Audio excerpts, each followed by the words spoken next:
We'll have our clown of the week, or Mickey Mouse moment of the week, sorry. Let's get the If I'm going to have features, I should actually get them the right name, shouldn't I? We'll talk about Super Rugby, obviously, Six Nations, and then at the end we'll finish off with the game we're looking forward to next week. And joining me to do all of that is Stephen. How are you doing, sir? Not too bad, Paul. Always a privilege and a pleasure to be part of the TDM. And Arswin, how are you doing, sir? Oh, I'm doing better than last Wednesday when I was supposed to be on the show and had to pull out at last minute. But also just last Wednesday, obviously it's a Tuesday. If you haven't guessed which day of the week it is. Yeah, but just also just in light of recent events, thoughts and prayers going out to those families and people affected by events in Christchurch, and yeah, just shocking events around here. Something that, for us New Zealanders, just I think we're still coming to grips with to understand what's going on, and it's quite a strange and weird time, emotions, feelings, just strange, really is. So yeah, just with the people that actually affected, thoughts and prayers with them. Absolutely, and it's obviously had a big impact on the rugby community as well. Both obviously in rugby being such a big part of New Zealand sort of culture and just day-to-day life, but obviously we had the TG Perenara speaking very eloquently, very well after the Chiefs versus Hurricanes game, and then we obviously had the Highlanders versus Crusaders game cancelled. Sonny Bill Williams has taken the week off and headed down to support the families down there.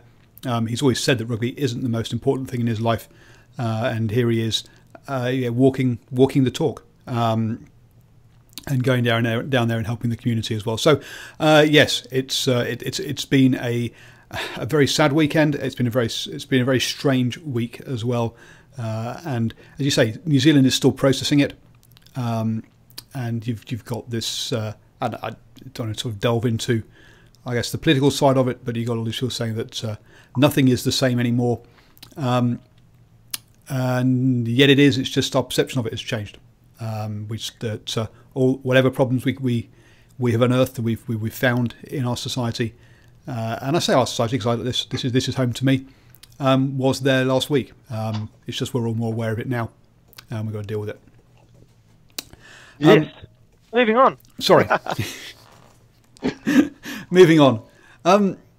So let's try and lighten things up and go for Mickey Mouse moment of the week. Did you spot any Mickey Mouse moments, Stephen? No, not really. I'll tell you what, it was the weekend of comebacks more than anything else. I think if you were making predictions at halftime, you'd probably feel like a wee bit of a Mickey Mouse if you were going to probably write either the likes of Scotland off, or the Reds off, or even the Lions off in South Africa.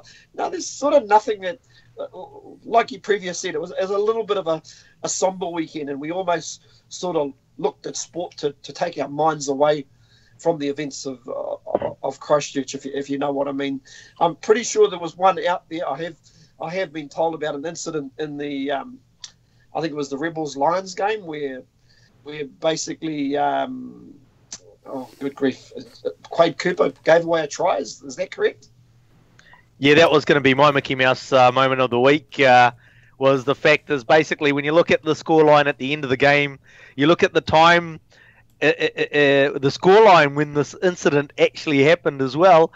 Yeah, Quade Cooper doing what Quade Cooper can only do. It's sort of like almost, going back years, David Campese moment type thing. There's the ball in the in-goal area, stand right next to him. All he has to do is sort of bend over and force it down. He's casually making an effort, and this Lions player just swoops in and dots it down and scores a try. That was one of the ones I actually watched the whole of it. So I must have that was after getting up at 3:30 in the morning. So I probably was a bit tired when I was getting around to that game. Charlie mentions CJ Stander taking a quick tap and then knocking it on into his straight away wasn't the best one. Alex got Mickey Mouse moment is England blowing a 31-point lead, and I think we'll get on to that later.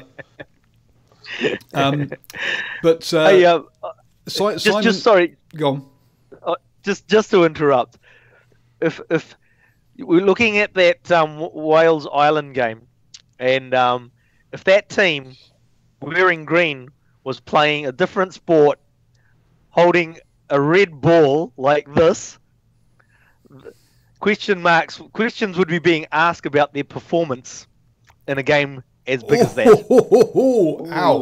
Ouch! Oh dear me. Look, okay, seriously, hang on. Before we say anything else, we don't do that rugby. Hang on. Before we say anything else, let us just let us look towards our lawyers on the bench to make sure what we're saying is not libelous. Yeah, that's a big call, Ashwin.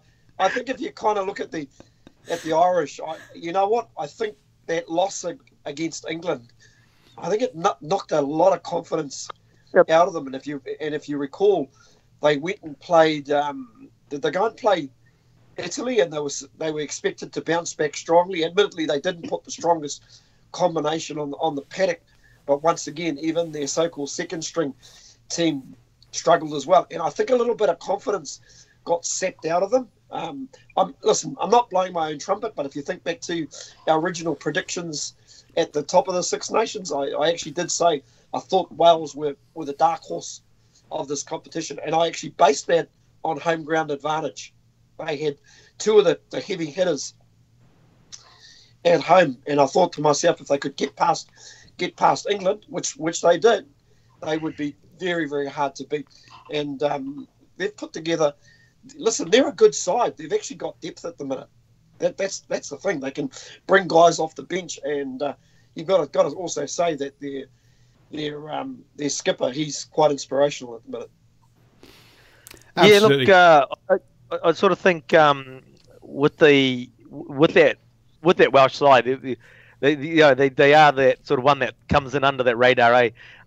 It's just that with that Ireland side on that weekend, though. I mean, like, again, look, I'm not really suggesting the fact that anything untoward happened in that game, but it was such a bad performance from them. There was just the CJ Stander ones obviously highlights all the moments, but there's lots of critical moments in that game where just poor execution at critical times. And I mean, the World Player of the Year really muffing his lines on sort of such a big stage. Listen, yeah, I mean, the Irish haven't performed all tournament. They're definitely a team that's out of form, and you could see Sexton just getting more and more frustrated as this tournament went on, as he put more and more on his shoulders to try and got more upset with other players who weren't necessarily reading what he was going to do, and he was trying to take on more on his shoulders. And it's one of those situations where the harder you try, the worse you get. That's what it felt like for me, especially for Sexton. I was about to say, Paul, one other area as well, which has probably been a little bit of a weakness of this Irish team, even if you think back to the All Black game in November or late last year. There were times even in that second half where their line-out started to get very, very wobbly, and once again, it got doubly wobbly, and it was just a sort of another example of the pressure that was going on them. They couldn't get that consistent ball, couldn't string things together.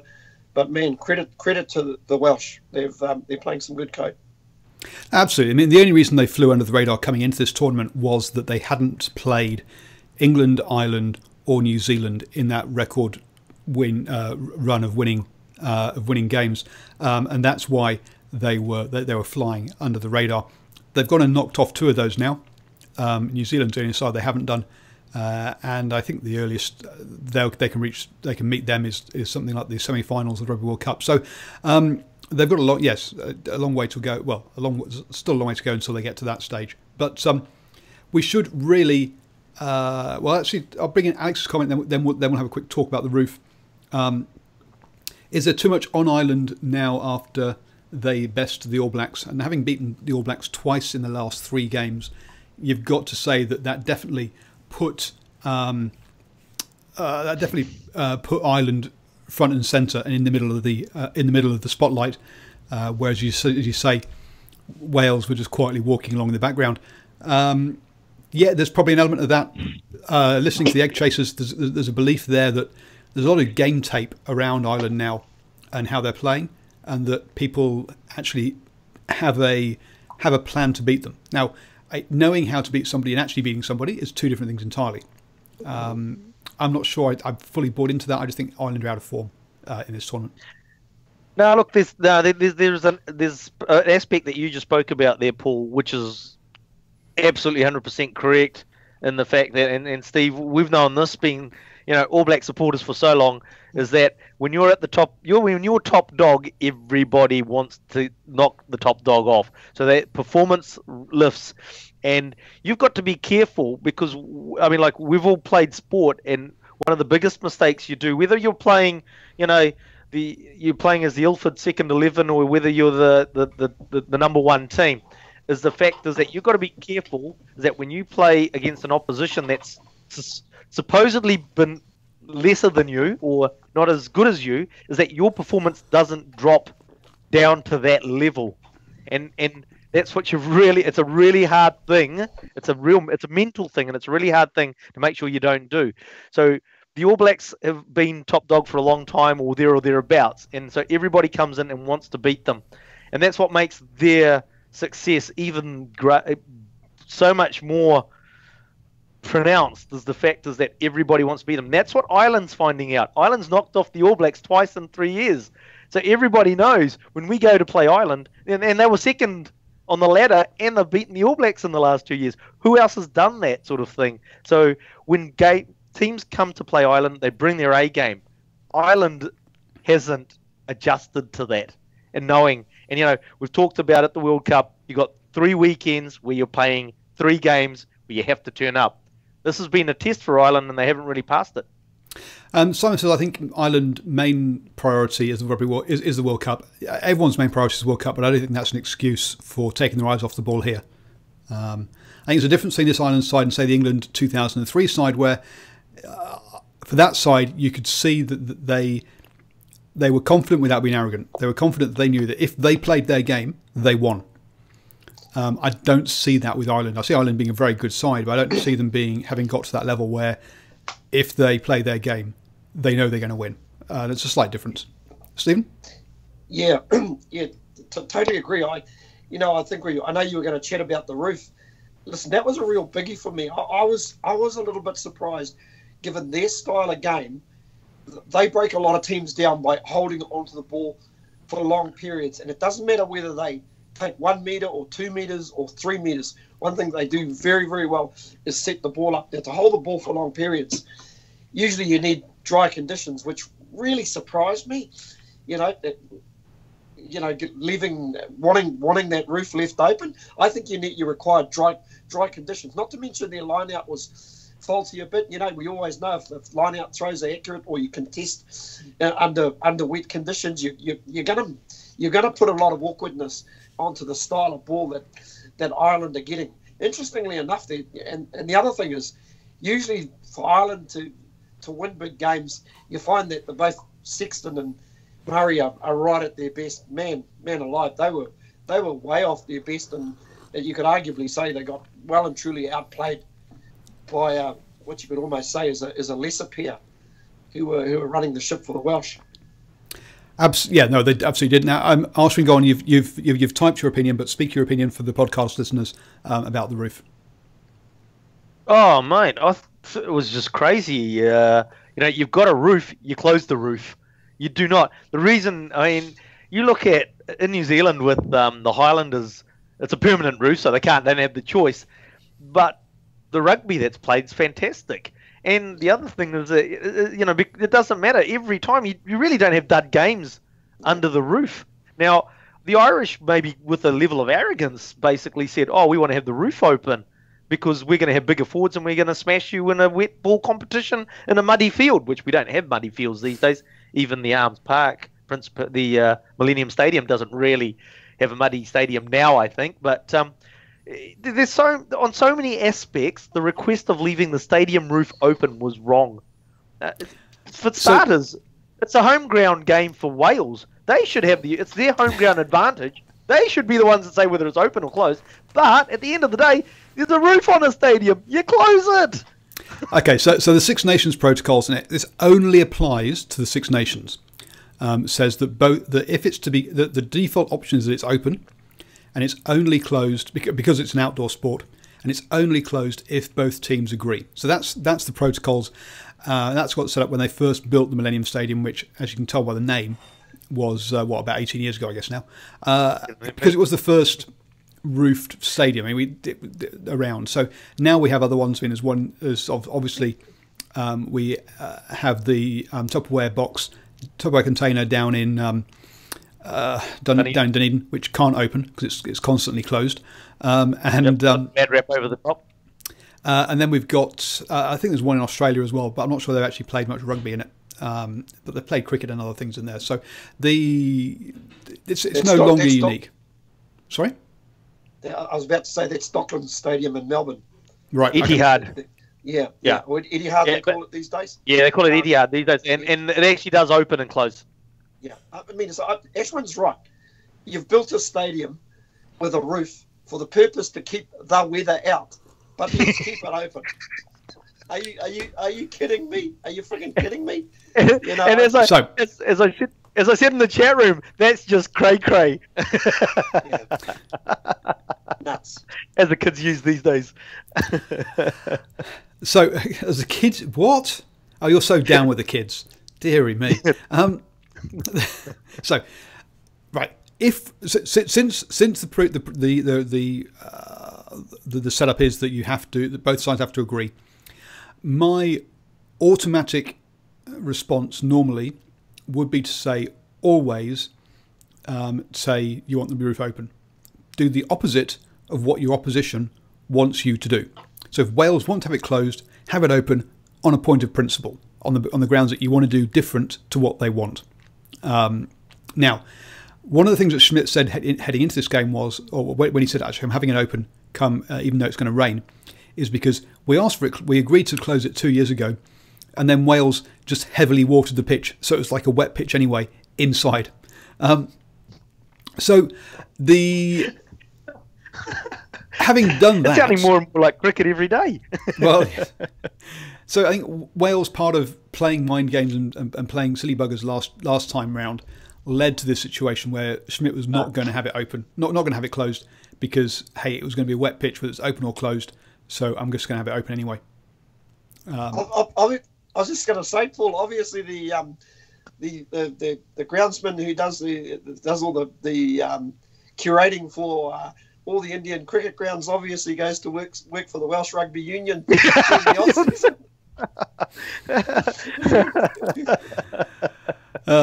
how's that position us legally after my comment? Deary me. So anyway, that's pretty much our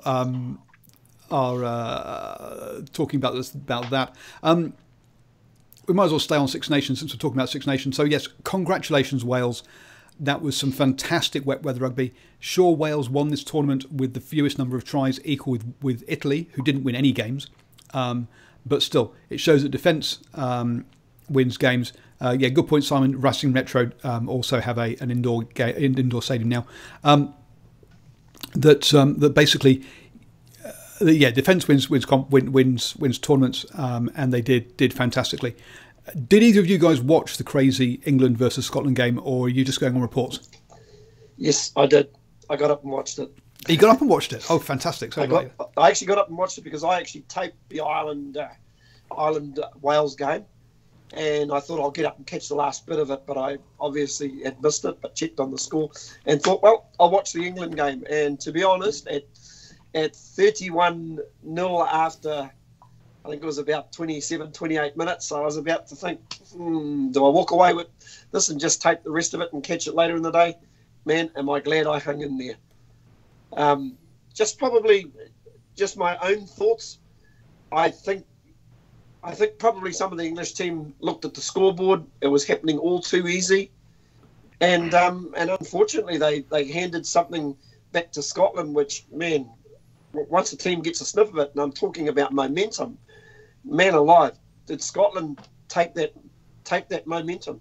It was amazing, and they scored some pretty amazing tries. But I've got to say, out of all the tries they scored, I think the most amazing one was the actual charge down from their hooker, who charged a kick down, and then, well, he didn't so much out-sprint the England defence, but he, the likes of Owen Farrell couldn't catch him, and Johnny May got across and a really poor attempted tackle, and to run 60-odd metres out from a charge down, yeah, okay, if you maybe Cody Taylor or Dane Coles, but to see a hooker from the Northern Hemisphere show a clean pair of heels, and he was McNally, he was the captain, the skipper as well. I understand, though, he is a converted open side loose forward, but jeepers, you would still expect, even a first five or outside backs to drag a tight forward down.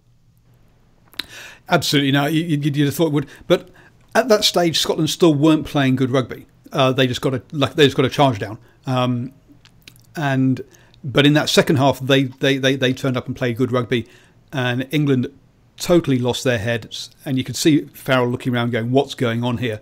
You're like, "Mate, you're the captain, you're the pivot, number 10, and you're the goal kicker. And if you're looking around bemused, going, 'What's going on here?' then England are really." Pardon me, in some really big trouble, because the leadership clearly has all just gone. Now, before we go any further, we do have an important question though from Charlie, which is about the painting, Stephen, the painting behind you. Where's that from? That painting is it was gifted. I do a little bit of water sport work, and I had done such a good job. Not only did I get paid, but I got this beautiful painting on the wall as well. So yeah, it is quite beautiful. It's one of my favourites in the spare room, and it hangs here proudly. So yes, so there you go. That's what that is. Back to the rugby, and yeah, Alex, what's up with England regularly scoring heaps of points in the first 20 minutes and then scoring hardly any for the remaining 60? Yes, if it was just this one game and you said, hey, England are so far ahead, hey, they just switched off. But then it happened here, it happened against Wales, it happened against South Africa. And in South Africa, you could have said, hey, that was altitude. But it's becoming too much of a repeating thing now that clearly, they are switching off. They've clearly got the good players. They've clearly got the tactics, because they can score and they can defend. They just can't do it for 80 minutes. Alston, you got any theories? Is it the bench? Oh, I was just to say, is it the bench? They don't have there's something happening as the reserves come on, and obviously the reserves generally, these days, as is scripted, they start coming on at the 20-minute mark. But from my mind, I can't see that. That could be that's the only thing I can think of. But I'm not sure why, because when you look at the players that come off the bench for England, they're not bad, are they? They've got some. No, they can even rotate, and it happens before they come on as well. So but maybe Eddie Jones isn't good at using his bench. Maybe that is part of it. As we've seen, he's refused to give the 9 on the bench much game time this Six Nations, for example. So does he really trust the bench, which is part of it? So yes, and Alex was mentioned. Yeah, they did it against the All Blacks. Just want to go back to Wales, actually. Something that I put on, I think it's Rugby Fanatics Facebook page earlier today. I think it might have been, actually. Is the fact is that you can't go. You have to mention this. You have to talk about this. You go back to Wales just before professional rugby, and we were talking about whether Wales was ever going to carry on. It was gone as an entity, basically. They came over here in 2 test matches. They got beaten by 50 in each match.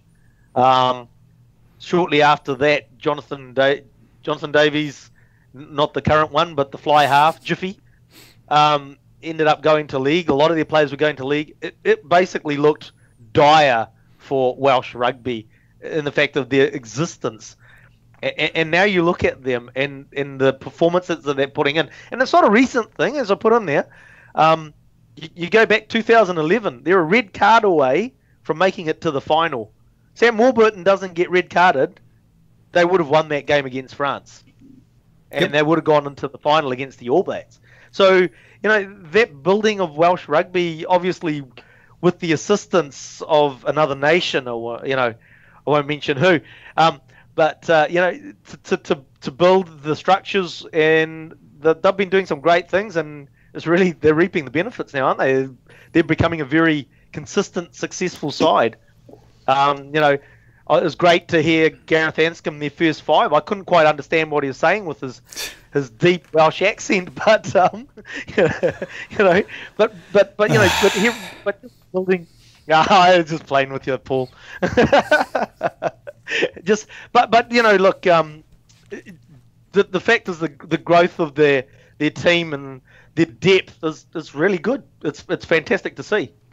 Yeah, it was interesting. I've been listening to a podcast that was on Blood and Mud Rugby, and he was interviewing a Welsh female sports writer, and she was talking about the history of Welsh rugby, and that basically Wales has always had good rugby players, but as you say, they all went north to North England and played league for a period, and so actually you ended up with this bad Welsh or this poor or not as strong Welsh rugby union side, but they've always had good players. It's just about they all disappeared to league for a while, and yes, they've always had good playing stocks.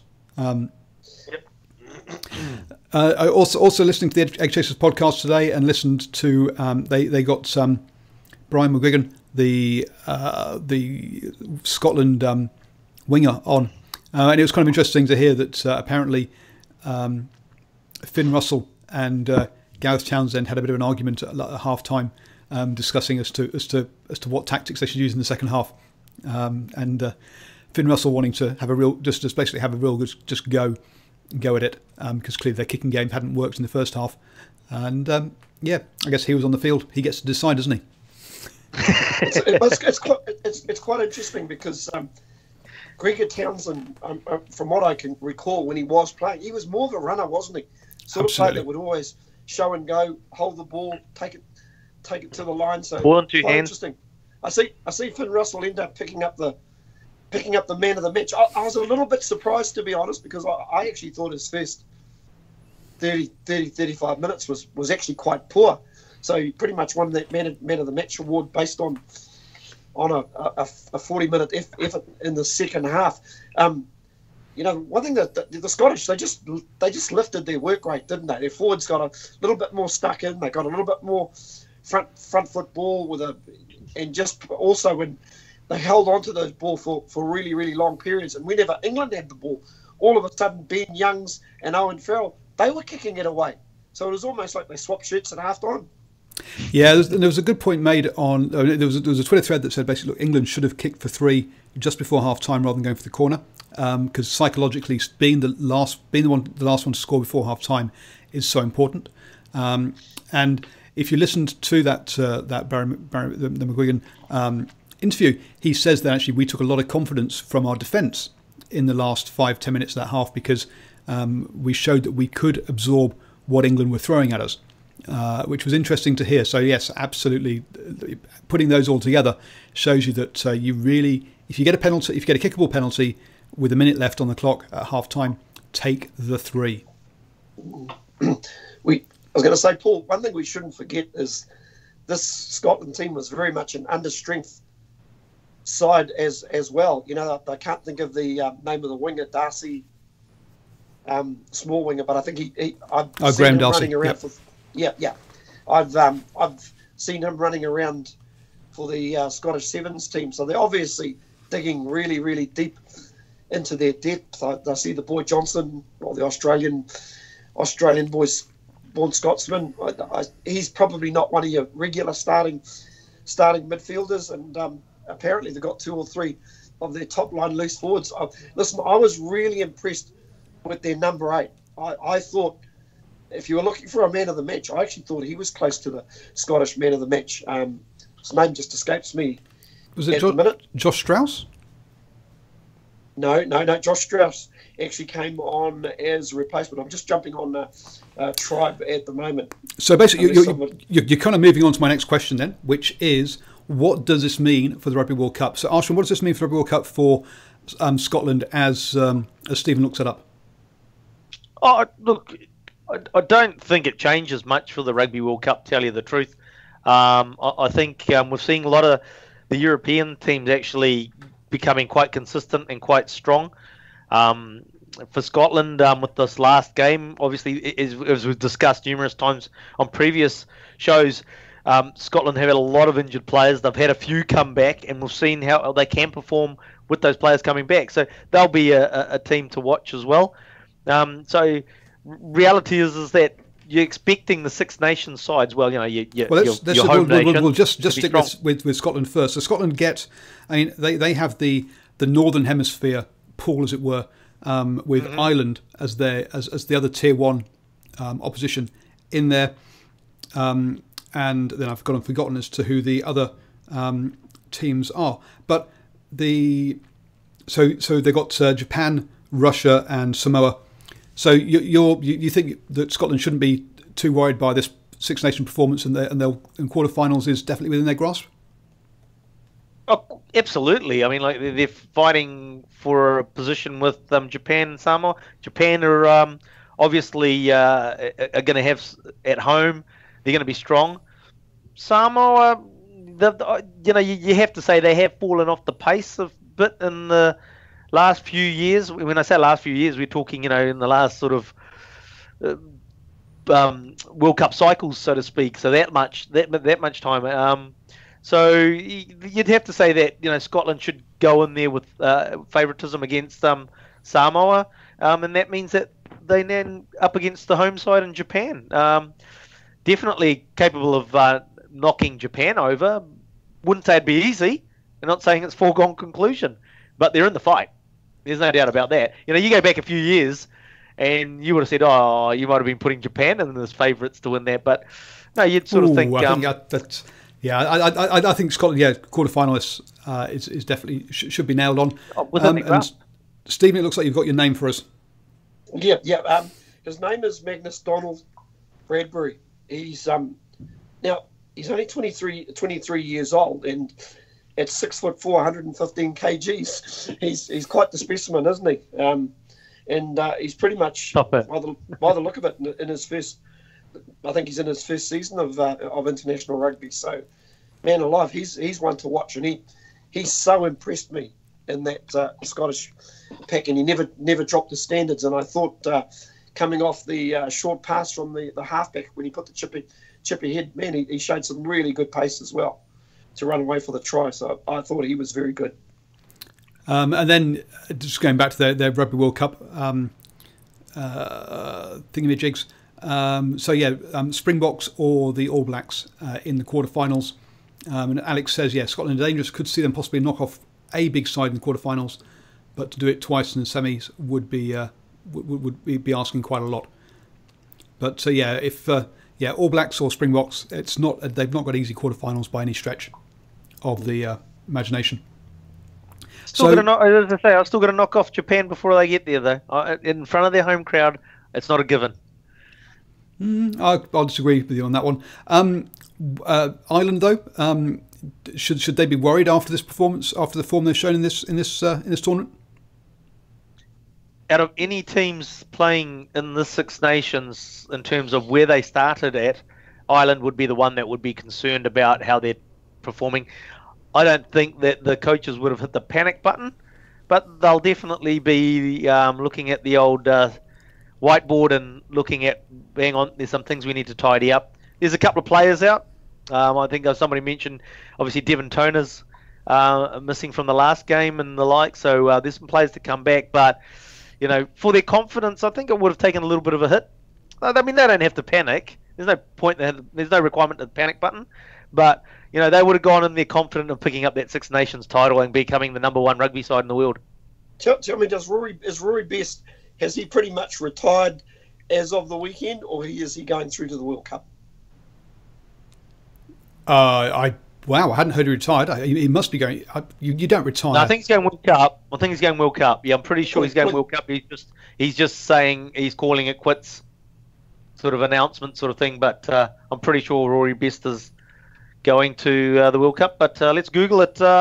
See what he says. I would have thought that would be he's saying that's his last Six Nations. So that's those two. If we go into Pool B, New Zealand, South Africa. Sorry, just interrupt there, Paul. Ireland captain Rory Best set to retire after the World Cup. Yeah, after the World Cup.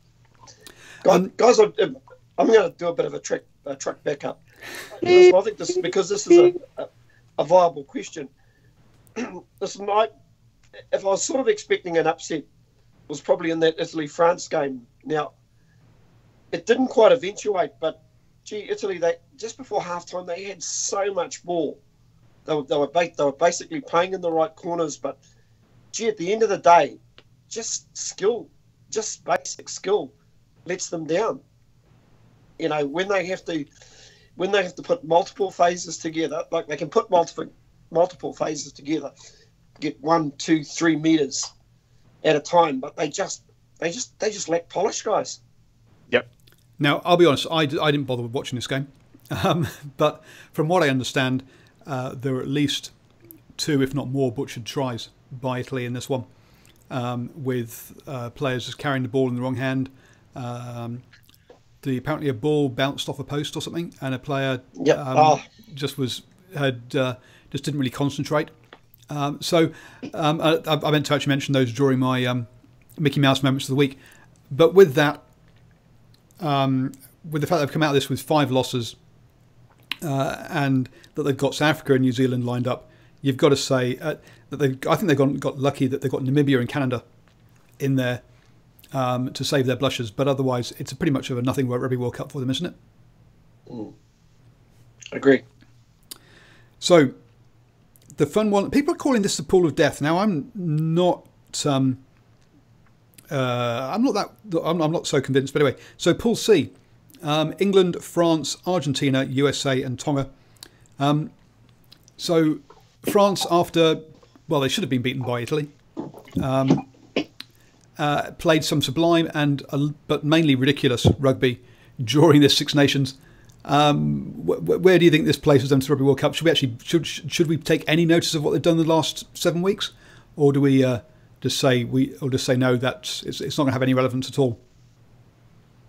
No relevance. No relevance.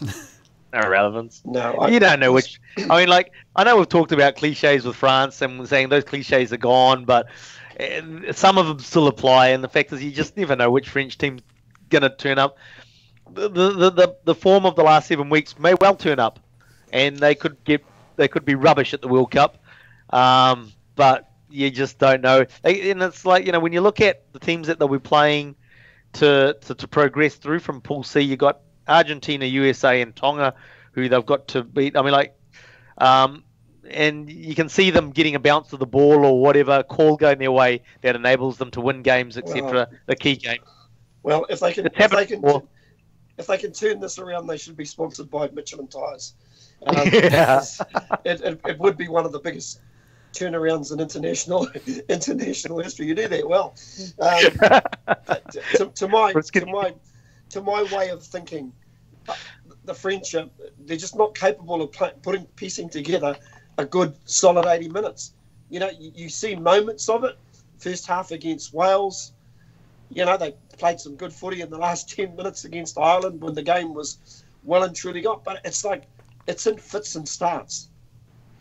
So we then have the other team that's obviously going to be their main, or obviously they've have Argentina, who are going to be picking their European teams.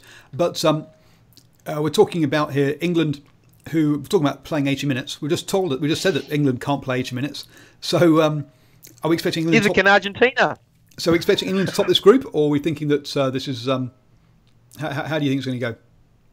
So England should top the group. England should top the group, but depending on how well the European players come back into the Argentinian team to strengthen them, there is the possibility of them knocking England off. Don't see it happening, but at the end of the day, wouldn't be surprised if something, a bit of a shock result happened there. And England are prone to shock results. 2015, obviously, when they could have drawn with Wales, losing to Wales and losing to Australia. Thinking back further than that. They've managed to lose South Africa in the group for the 8 phases and make a final still. So, yeah, there's plenty of history to show that England do have a poor game in them during the group phases. So we'll have to wait and see on that one. I'm picking Argentina to finish ahead of France. Same here. And if the USA get everything absolutely clicking, I mean, they've shown they can beat Scotland, so they could do it as well. Pool D then, Australia, Wales, Georgia, Fiji and Uruguay. Just as an FYI, Georgia won the European Champions Rugby Cup, or whatever it's called, basically in Six Nations B, with winning all their games again. But with the state of Australian rugby, Wales must come out of this as hot favourites, come out of the Six Nations as hot favourites to top this group. Wow. Yeah. One thing I will give the Australians, they perform well at Rugby World Cups, even when they're written off. And I'm just starting to see a bit of improvement from their Super Rugby sides. And I think if they can put their best 15-23 on the paddock, that Wales-Australia game, I think that will be one hell of a game. A ding-dong battle. It will be a ding-dong battle, yeah. Now, is that the best 15? Is that the best 15 players Australia have in just any old positions, or the best 15 players for those positions? Best 15 for those positions. I can see. Well, I can see individual players that are playing for these super teams that are just starting to come to the fore a little bit. I mean, to say, I'm loving the form of Samu Karevi.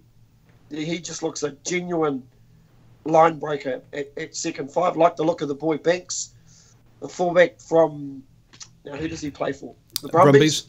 To me, he looks a more viable option than Israel Folau. I would actually push Israel Folau out onto one of the wings. I like the look of Maddox from the Rebels as well. You chuck in there Karevi, Kurandrani, and I'd just like to see them also maybe have another look at Quade Cooper again. Even if he's off the bench. To me, even with those names that you mentioned there, it's a hell of a stronger side. Even with Quade Cooper's brain explosion moment in the in-goal area, he is their best first 5 at the moment. Foley is not performing for the Waratahs. He isn't, but Checker just won't pick him. I was going to say the other kid who I quite like, and to think what he's actually come back from, is Christian Liliafano as well. Yep. He's a very tidy footballer. Both Quade Cooper and Liliafano are ahead of Foley at the moment in terms of performance. A long way ahead of him. The problem is, but Liliafano is more a 12, isn't he, than a 10? Still performing better than Bernard Foley. Well, yes. So to me, this actually is a pool of death, because I think that Australia could come unhooked against Fiji beat France in November. Georgia are no mugs. They've never beaten a Tier 1 nation, as I frequently say. And Uruguay, they're going to find it tough, I think. But no, I mean there is the outside chance here that Wales and Fiji go through rather than Australia. Is my dark horse for the Georgia will test Australia up front because Australia is still they're capable up front, but not powerhouse. So Georgia will test Australia up front, but at the end of the day, the Australians will roll over them in the backs. Fiji will be playing Australia and will get an absolute shocking decision that will allow Australia to get through.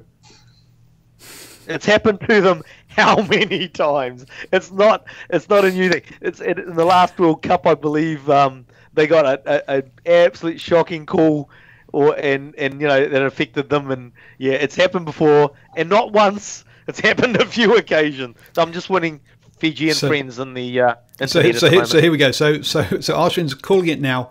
The referees are out to get Fiji. Whether they're out to get them or whether they just get a bounce of the ball, wrong decision call that we all go, what? It's not. I think Fiji will test both Australia and Wales. Have they got enough polish? No. I don't think they have. The other thing is that, getting into the last 20, it was great that they beat France, because I think that will help them with this aspect. But they get into the last 20, and it's like, holy crap, we could win this game. We're going to win this game. And all of a sudden they panic and their nerves really start to amp. And it does happen, right? It doesn't matter what level of sport you play. When you come up against a better team and you get to a position where, I'm going to beat these guys, and all of a sudden the nerves build. It's like on the golf course. What sort of medication have you been on since you've been home, Ashwin?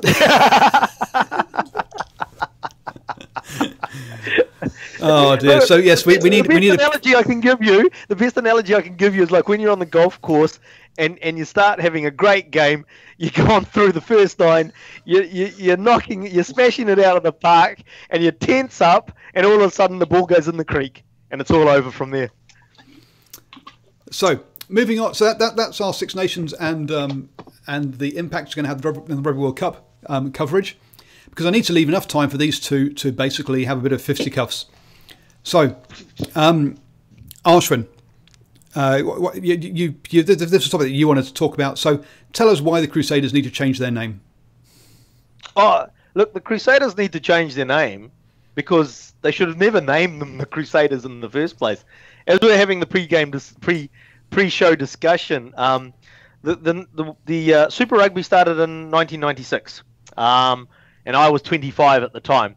And this team gets called the Crusaders. And, okay, they're called the Crusaders. Well, not a bad name, really, sort of thing, actually. Not a bad name. You learn things as you get older. And you learn, and I'm sort of in my mid-30s, and I learn where the name comes from. And at that stage... Oh, hang on, let's make it clear. That's a few years ago. That's not last week. No, it's not last week. So just so we're clear, definitely more than a few years ago. So we're talking about 15 odd years ago. I sort of came to 10 to 15 years ago, I came to the realization of where the name the Crusaders came from. And it's just like, oh, holy crap. That's just wrong. So I've been actually thinking for a long time that the name Crusaders should not be used. And in light of the recent events, it's just more so when you look at it. They might say, oh yes, it's about the crusade that the people of Christchurch are on, and it's just like that actually makes it worse because that actually then goes back to where the term crusade comes from, etc. And so actually it's just all wrong in all senses. And then the library, the imagery that they utilize with the horses with swords running down the sidelines, and when you look at the imagery going back to when those times when the Crusades were actually on, that's what you saw, horses with people on them holding swords going along. There's just wrong on so many fronts for my mind, and it's not something because of recent events. It's from going back when I learnt a few things of where the term Crusaders comes from, and it's genesis of the name. Okay, Stephen, would you like the right of reply? Well, I suppose all I can really say, if Friday doesn't happen, we're not talking about this, if you know what I mean. But the fact of the matter is, it has been highlighted. From what I understand, the original name was going to be the Plainsman, which I think is a pretty, which is a pretty cool name. I'm 50-50 on it. Obviously, there's some conversations that need to be had here. Coming up with a new name is going to be a tricky one, I guess. We were discussing names before the start of the show, and getting into our groove, shall I say? I'm just thinking, even as a minimum, what they do need to do is, like, if they do maintain the name Crusaders, is some of the imagery has to be removed in terms of horsemen with swords being wielded, running down the sides, sort of thing, and the imagery. If you want to say it's not about, the name doesn't come from the Crusades, which, there's no way not to link it with that. But if you want to say that, you have to remove some of the imagery to say it's not. Well, I'll just say that in modern parlance, when you say I'm off on a crusade, it doesn't mean, it means you're going to try and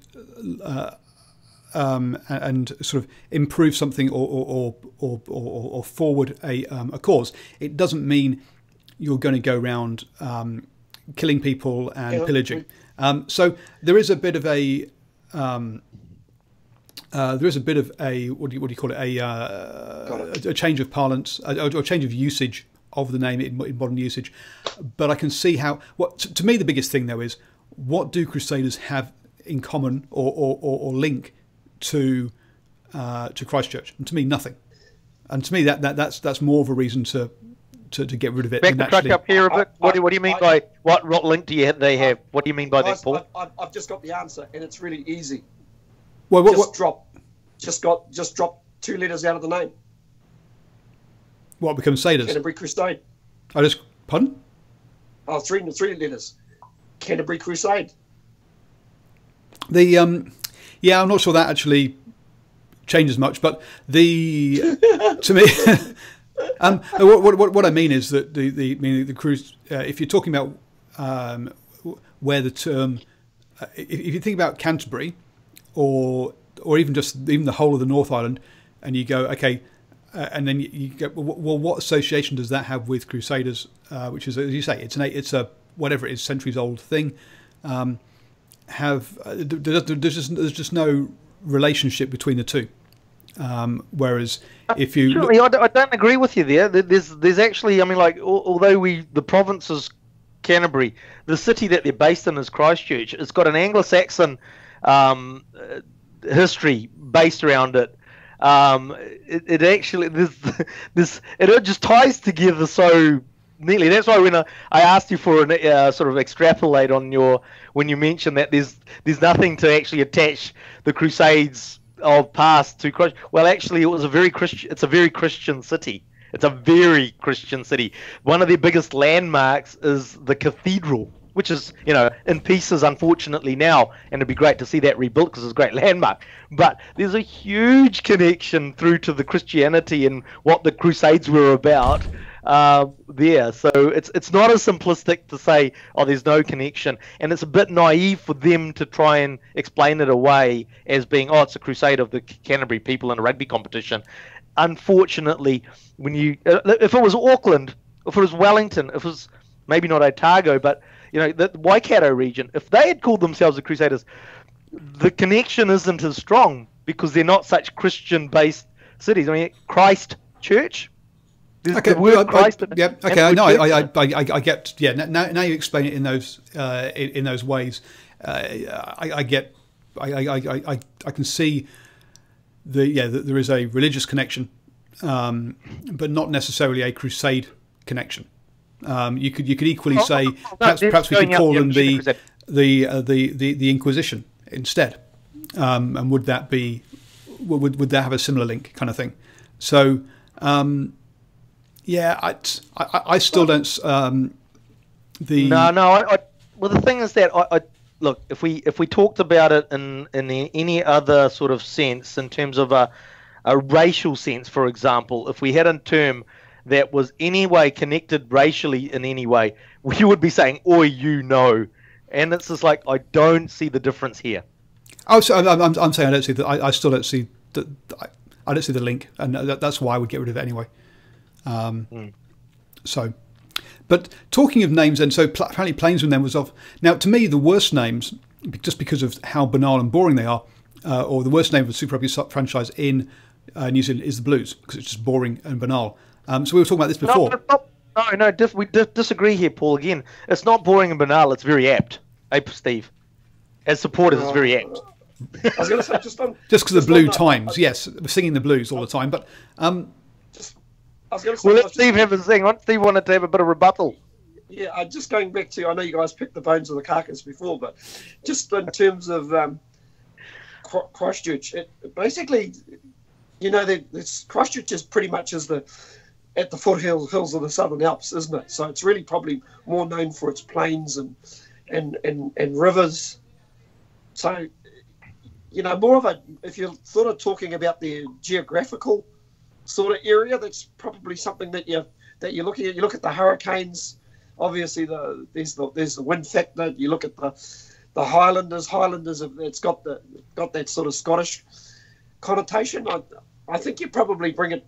I think if you're looking for a new name, I think you bring it back to the land more than anything else, guys. I don't think you can necessarily take it to religion, simply because you are watching a rugby show, by the way, folks. I don't think you can take it to you. I don't think you can use any sort of religious connotation, if you know what I mean. I don't think, despite the earthquakes, I don't think you can call them the Shakers or anything like that. That is just, given PC wise what actually happened in that city. I think whatever name that they come off, I think they can just maybe relate it to the land themselves. So I think the original name of Plainsman was probably quite a good name, and they maybe should have constructed something around that name. Just, those are my thoughts anyway. Yep. Now, and the Hurricanes you can get, as you say, because it's windy. So Plainsman for the Crusaders, or for the Canterbury or for North South Island team. Hurricanes, can keep that one. That's fine. The Chiefs, okay, but again, it's a name that is used by Kansas City Chiefs. It's used by Exeter Chiefs. When you say the Chiefs, you don't automatically know which team you're talking about. So again, I would like the Chiefs to rename themselves to something that is unique and not used by anybody else. Personally, I like unique team names. So I would also rename the Chiefs as well. Were there any other names up for the Waikato franchise when it was originally named? Not. I suppose that one sort of comes to. There's obviously the sort of tikanga Māori connotation, hence in and around the Chiefs. And to be fair, they've sort of built themselves around that particular mana or protocol. What would be the Maori name for chief? Or what Maori word for chief? A Maori word for chief? Oh, but probably for that, rangatira. But too long. It doesn't quite it doesn't work. Yeah, little bit too long. I mean, to say you could use Maori names, but some of them are probably like for Canterbury or Christchurch or Tautahi. Is the name? Oh no, I don't mean the place name, but I mean in terms of the Chiefs, if the equivalent Maori word was used, if it worked, it would be quite cool. That would be a nice, it'd be work quite well. Yeah, I sort of look at we spoke. Obviously, we had we obviously had a conversation in and around the Blues name at the beginning. Once again, I thought that was maybe an opportunity to utilize maybe the land surface. As we all know, the Auckland is built on volcanoes. Let's face it, it's built on what? How many volcanoes? 11 or 13 volcanoes? Oh man, heaps, man. Yeah, lots, man.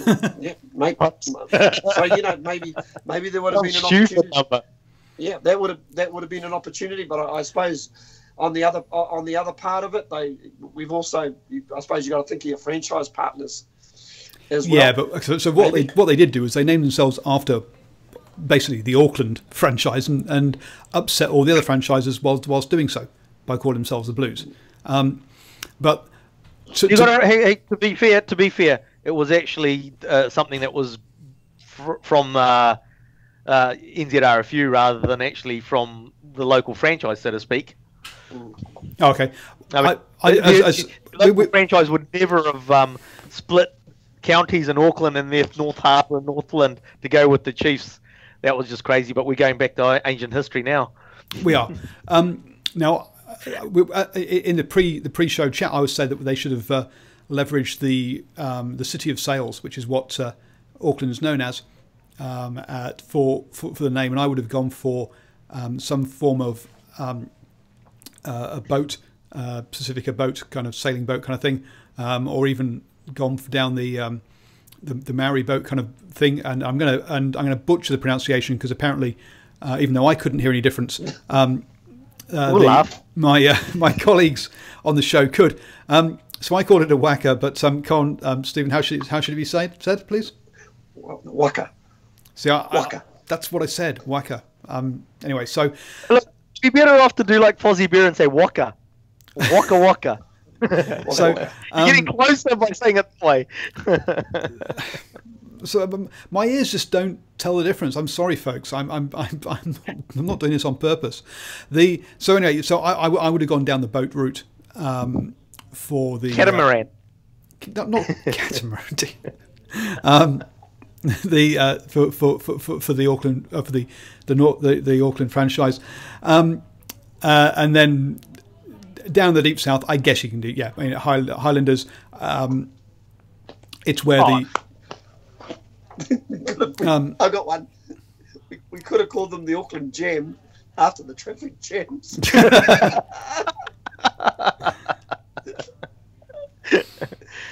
Oh dear. Who's taking the drugs now? You want to call it, yeah. The Auckland Spaghetti Junction. Oh dear. So there we go. Those are our renamings of the of at least three of the franchises. But should we stick with the Highlanders or should we go for something, or should we choose? It could be this. Oh no, Highland, perfect. Highlanders is perfect. Okay, we'll leave that one alone then. Well, they were the. I know back in the day there was a time they were called the Otago Islanders, with all the referring to the Pacific Islanders that they had running around in the team. He can get away with saying that.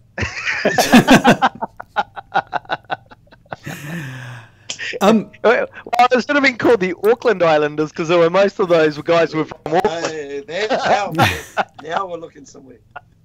Well, you have the sort of London Irish. You could have had kind of you could have had sort of Dunedin Aucklanders. Yeah. One of the other. And there was, to be fair, a truckload from Hawke's Bay as well. Oh, okay. Yeah. Or the Dunedin North Islanders. Yeah. So one of the things we're going to run over time, and I'm just who cares. So sorry, folks. Yeah, we've got another good 10 or 15 minutes left to go. One of the things we talked about last week was the fact that the Blues had got up to 299 caps.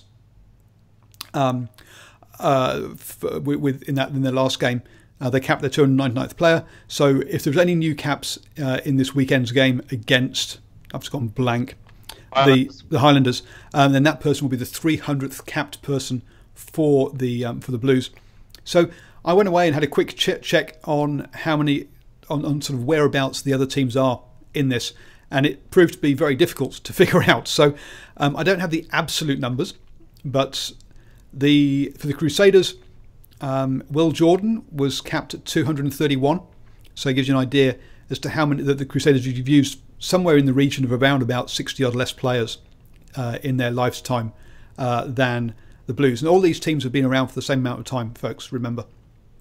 Which shows you the stability or the continuity that the Crusaders have had, which and they've been the most successful franchise. So that shouldn't really, those two things unsurprisingly go together.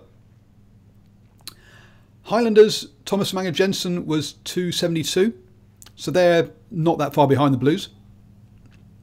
The Chiefs I couldn't find any information on at all, and the Hurricanes, Jonah Lowe is at 254. Players like Fletcher Smith, for example, don't have their numbers on. These I've got these mainly off the team's official homepages, and they haven't updated them with the players from this season. So who have got their got the numbered. So do any of those numbers particularly surprise you guys?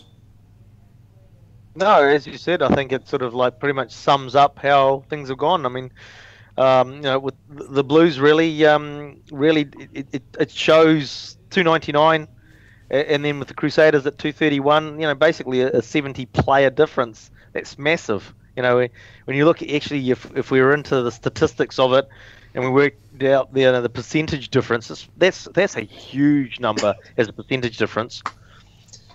It tells me that the Blues recruitment manager has got probably the best job in the world. Do you reckon he gets a percentage for each player he signs? That's why he's got 10 houses. No, look, I mean, and that's where just there's no consistency, is there? And you got it's not just about within the season around the player selection consistency, and obviously one of the things you see on Blues websites or fan pages, etc., is that the fans bemoaning the changes in players from week to week. Well, if they saw these figures, they'd bemoan the changes season to season, which is probably more relevant than the week to week changes. And so, Alex, thank you for the question. I haven't got a clue what the answer is, though. How many first fives have the Blues had versus other franchises? Well, in the last 5 years, about 10. We could probably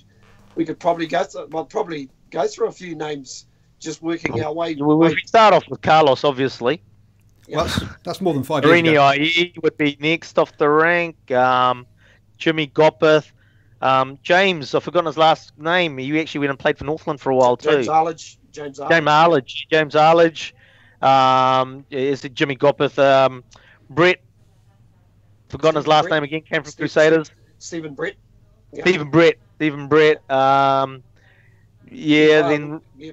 West. Obviously recent times. Ohio West. Well, before Ohio West, you got Gareth Anscombe. Anscombe.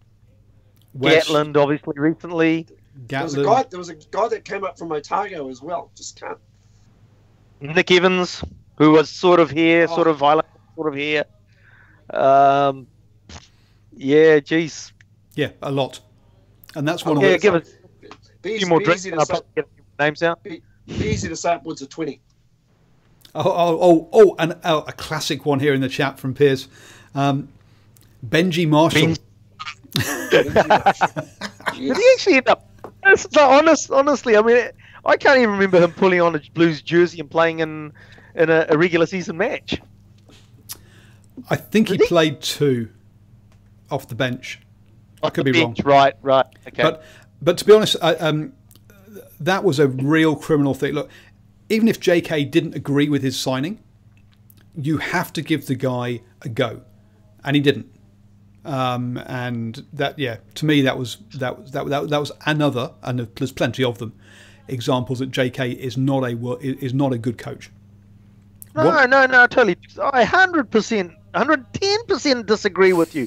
If you've got a lemon sitting within your squad, you don't play him. It's not bloody your first sort of like your third form bloody rugby team that you give everybody a go. If he's not up to it, If you spend half your budget on one player, you better play him. He's the coach. He's selecting the best players to go on the field, and he threw the guy a bone by actually putting him on the bench. And none of us fans actually thought he should be on the bloody bench. The fans actually thought he should have been playing Mitre 10 Cup for 2 seasons before he came and played for the Blues.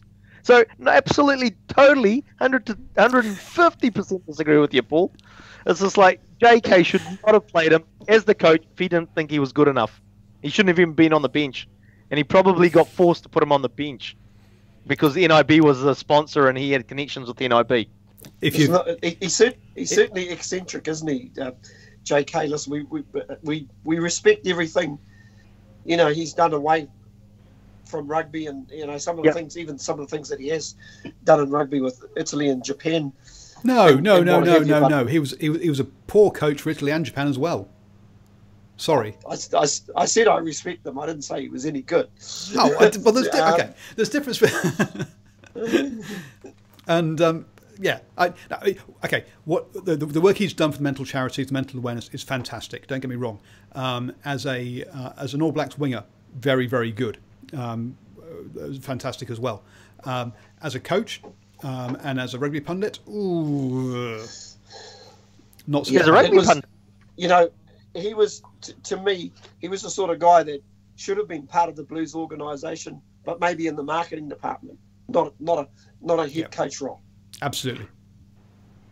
I still maintain one thing that he did. Like I look in terms of as a rugby coach, yeah, it's questionable. But one thing he was still able to achieve with a Blues team that was losing every game was until the last 2 rounds when injuries absolutely decimated the squad.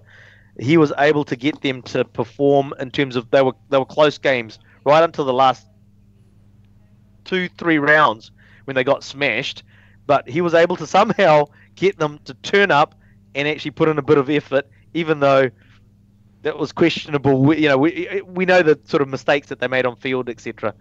But if you go back to this, I can't remember which season it was, and there was like they were losing every game, but they still were not getting smashed in every game. He had some real questionable man management things from what I hear. I mean, there was a player that was moving on at the end of the season.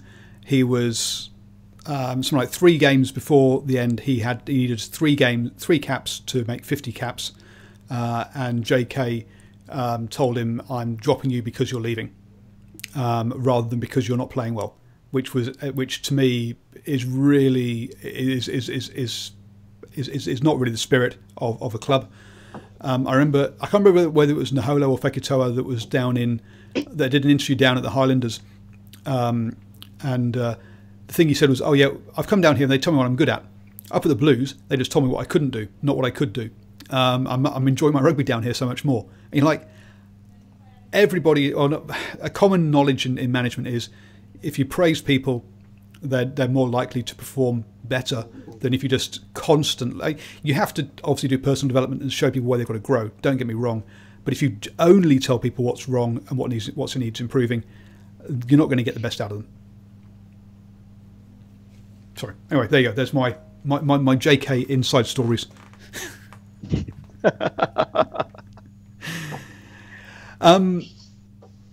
So finally, but by far not least, and Ashwin, I'm going to give you the first chance now, because Stephen always then rattles off all the games rather than just one. So Ashwin, which game would you are you looking forward to this weekend? I'll tell you that, I'll be honest with you, I have not looked at the schedule this week, so the only game that I know that's coming up for sure is Blues Highlanders on Friday, and I'll be there, so I'm looking forward to going to that game. And if you like to buy Ashwin a beer, he'll be in the West Stand, so just feel free to take him a beer at the West Stand, and he'll thank you. Yeah, because I'm unemployed sort of at the moment, and I need income, so I need free beer. Stephen? Yeah, just looking through the draw. Obviously, a few of our New Zealand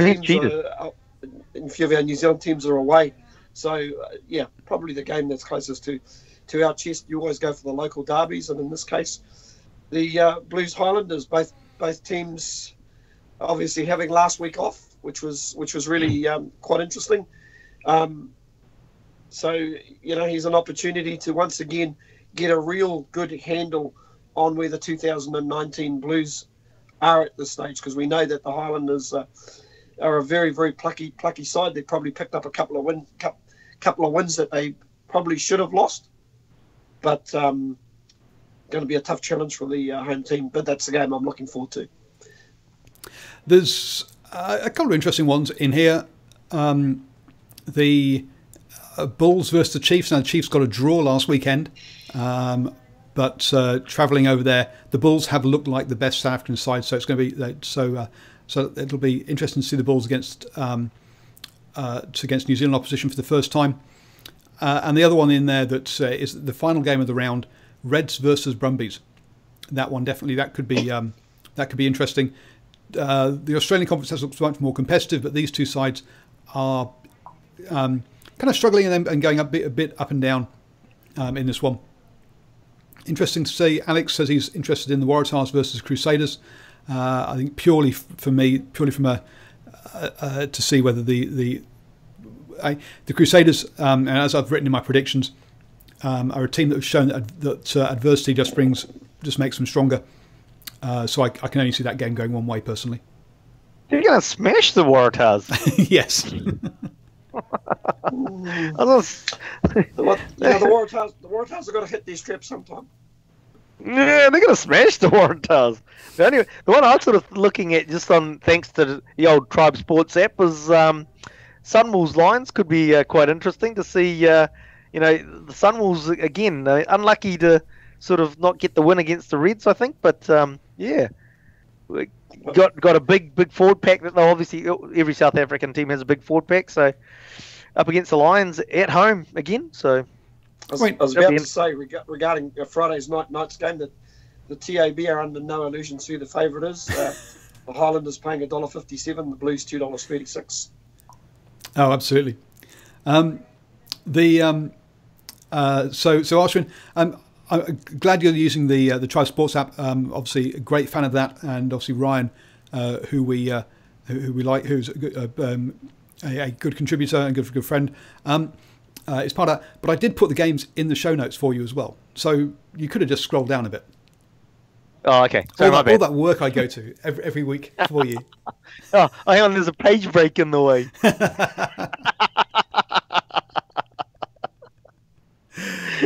Oh dear. So, Stephen, Ashwin, thank you very much. Alex, yes, you're right. For the people of Christchurch, and yes, they do need a smile. Yeah. Stephen, Ashwin, thank you very much for joining me again on this Tuesday evening, talking about Hash Rugby Chat. Hopefully, have you both back for the All Blacks edition tomorrow night? No, look, yep. absolutely looking forward to. Just before I go, guys, me oku whakaaro ki te whānau o Taitahi, which basically means my thoughts go out to our whānau in Christchurch. So once again, great being on the show tonight. A little bit somber for a lot of us, but you're right. Rugby's a good little break away from what's happening, from some of the bad things that are happening in the world. From reality, one might say. Mm. Yep. So thank you very much. Don't forget to subscribe to the channel up there, and you can obviously hit the bell so you get all the notifications. Down there is a link to my Patreon where you can support all this free content. And up there and down there are two videos that the artificial intelligence here at YouTube say that you'll absolutely adore. So please check those out. Thank you everybody for joining us. And Ashwin, they can't see your jigging in the background because I've gone to just myself on the screen. Oh, how selfish.